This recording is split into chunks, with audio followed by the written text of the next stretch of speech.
kung si Sandro Marcos sa State University na-invite, si Sara Duterte, mga kababayan, na-invite din to speak in a graduation ceremony ng kinder at saka elementary.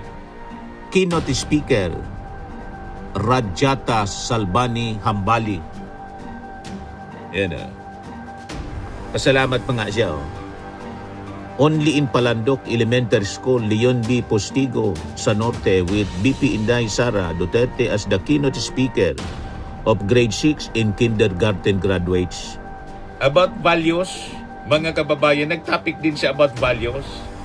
Baliktad sa kanyang mga ginagawa. At sabi niya dito sa kanyang pagsasalita, mga kababayan, nagbabagang mga balita at pagtalakay sa mga isyu ng lipunan. Bulsa, opinyon, banat at paglalantad sa katotohanan. Bulsa, what you see is what you get. You decide. hello po mga kababayan, si Dante Maravillas. Na-invite pala mga kababayan si Sara Duterte na mag-speak sa kindergarten kung si Sandro Marcos sa State University na-invite, si Sara Duterte, mga kababayan, na-invite din to speak in a graduation ceremony ng kinder at saka elementary. Pang-kinder niya, Mr. Maravilla, si Sara. Hindi ko man sinabi na pang-kinder lang si Sara. Sinasabi ko lang yung facts. Si Sandro, in-invite sa State University as speaker. Marcos State University sa Ilocos. Si Sara sa Zamboanga del Norte, Mindanaoan sa isang elementary school and kindergarten school, na-invite din siya. Yan bilang speaker, mga kababayan, Palandok Elementary School. In-invite siya. Post ito ng isang Parent Keynote Speaker Rajata Salbani Hambali. Yan Pasalamat pa nga siya. Only in Palandok Elementary School, Leon B. Postigo sa Norte with BP Inday Sara Duterte as the keynote speaker of grade 6 in kindergarten graduates.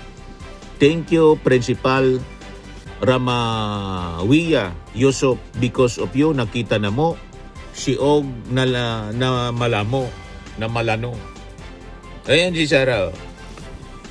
Must listen to the keynote speaker, Honorable BP Inday Sara Duterte, Palandok Elementary School, Palandok Leon B. Postigo, Zamboanga del Norte, in their commencement exercises, March 31, 2026.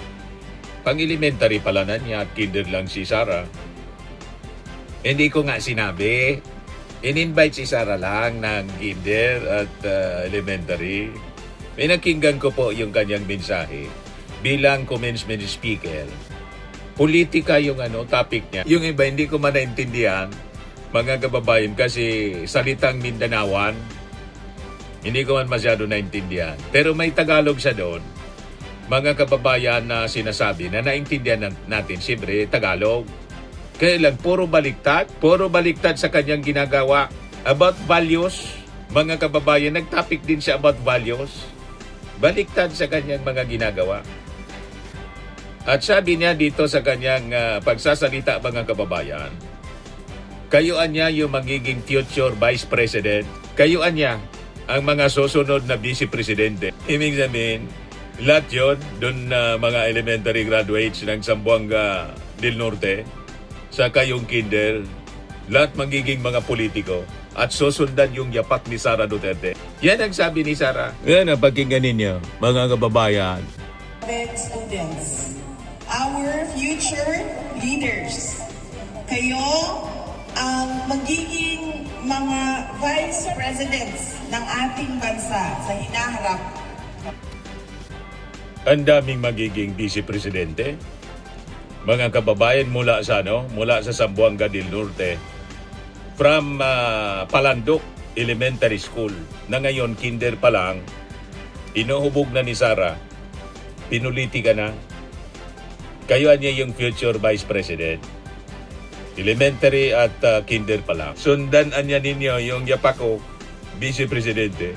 Ngayon, doon sa mga values na sinasabi niya, pakinggan ninyo yung speech ni Sara. Ayan na. Puro baliktad sa kanyang ginagawa. That competence, academics is important. But equally important is character. or Karakter daw, values, O magandang asal. magandang asal daw. Tawag sa Bisaya, maayong pamatasan. Magandang asal, paano mo nasabi? Paano ka magtuturo ng magandang asal? Di ba? Na ikaw mismo, masama yung asal, puro baliktad. Hindi ko maintindihan kung ano yung feeling niya bang sinasabi niya yon. Taas noon niya na binibigkas na dapat niya kayo ay magkaroon dapat ng magandang values, magandang asal. Kumusta naman, Sara, yung pagbabanta mo sa ating Pangulong Bongbong Marcos at pinagmumura mo, pati si Lisa Marcos at saka si Martin Romualdez, PUTA. Alangan man hindi yun nakita ng mga kindergarten at elementary ng Palandok Elementary School. Puro anya Mr. Maravillas baliktad. Puro baliktad po. Ayan na si Sara. Tuloy natin. I have 4 B's. B. Ah. Hindi yung letter B. Yung word na B-E. B. I always remind my children, I have 3 kids. Ang galaw ng camera. One is 18 years old, one is 13 years old, and one is 9 years old. And before they go to school, I remind them of the 4 B's. Ano daw? I want to share this with you this morning to keep in your heart as you journey through high school. The first, ma'am, Sulat o magbasa. Naputol. mag-practice, ma'am.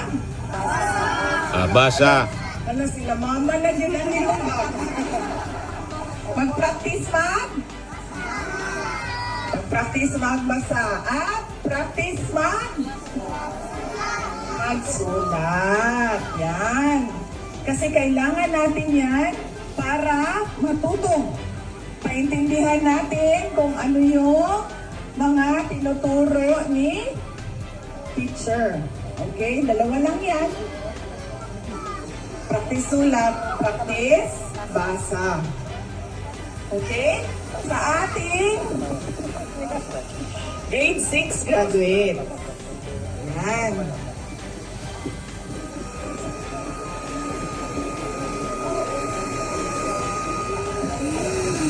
As you prepare to move to high school and become teenagers, remember that competence, academics is important.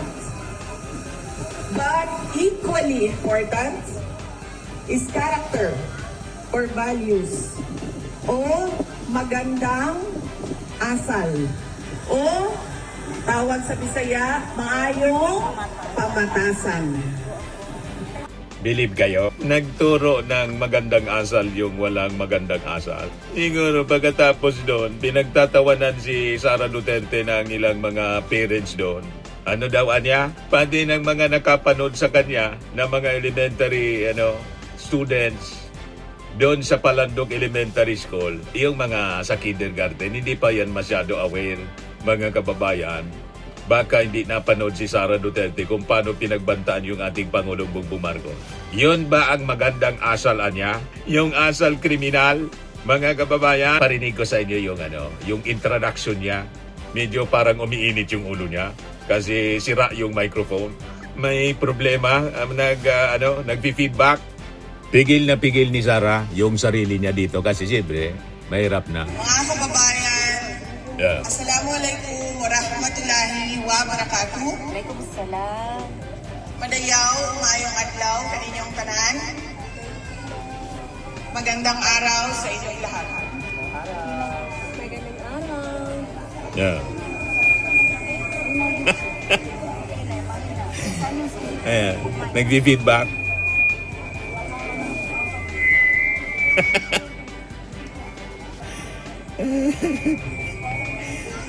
Ayan. Oh my gosh, lagi sa tubangan ako. Sinday Parang naiinis na. Sa patubangan, guys. Hello? Okay na, okay na. Huwag iinit ang ulo, ha? Nakakaya. Unahin ko po muna ang aking mga pagpapasalamat. Daghang salamat sa ato ang teaching and non-teaching personnel of the Department of Education sa Palandok Elementary School for your invitation for me to attend the graduation ceremony of our kindergarten and grade 6 students in Palandok Elementary School. Thank you very much. Ayos. Very good. At pangalawang pagpapasalamat ko ay ang pagpapasalamat ko sa inyong lahat, mga kababayan, sa patuloy Medyo ninyo naiinis-inis na. pagtitiwala at support Oh, nasisira. kasamahan sa harapan ng pangalawang Pangulo. Nasisira yung microphone. Medyo nainis-inis na, oh.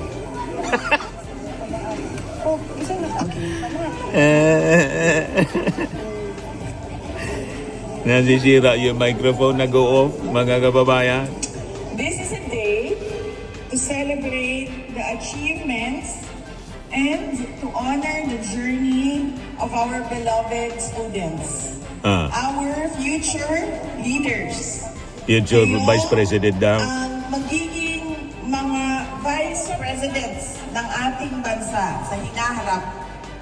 At ang biyahe ninyo Magiging Vice Presidente lahat. ay nagsisimula ngayong araw na ito. Your journey Ulitin natin yung sinasabi niya sa values. is important. But equally important is character or values o magandang asal o tawag sa Bisaya, maayong pamatasan. I have 4 B's. B-E. Hindi yung letter B. Yung word na B-E. B. I always remind my children, I have 3 kids. One is 18 years old, one is 13 years old, and one is 9 years old. And before they go to school, I remind them of the 4 B's. And I want to share this with you this morning to keep in your heart as you journey through high school. The first one, Ano, ayos pa? Convincing kayo? Kumbinsido niya, Mr. Maravilla. Tama ka niya. Puro baliktad yung mga pinagsasabi ni Sara Duterte. Anyway, yan man lang po, mga kababayan. Ako po si Dante Maravillas. Max Bye-bye. Firming and Lifting Cream, pinapahid po sa mga pulses in affected area. Mainam po sa paninigas ng mga kaso-kasuan. Ito naman po, Automax Radiant Serum. Sa mukha naman yung application, anti-aging po siya. You will look 10 years younger than your age. Sa mga cancer patients naman po, baka lang gusto ninyo itong itry. Nengsa Red Mix Fruit Drink. Hindi mo po siya gamot, food supplement siya. Kaya lang, gawa siya mga kababayan sa goji berry. Yung goji berry may anti-cancer properties. O ngayon, yung mga inquiries ninyo, dumiritso na lang kayo sa aming messenger sa Facebook para masagot namin agad. Ayos pa? Ayos na ayos niya, Mr. Maravilla. Sa mga nagana po ng malinis and spacious fitness gym, pumunta lang po kayo sa aming Colossal Fitness Gym.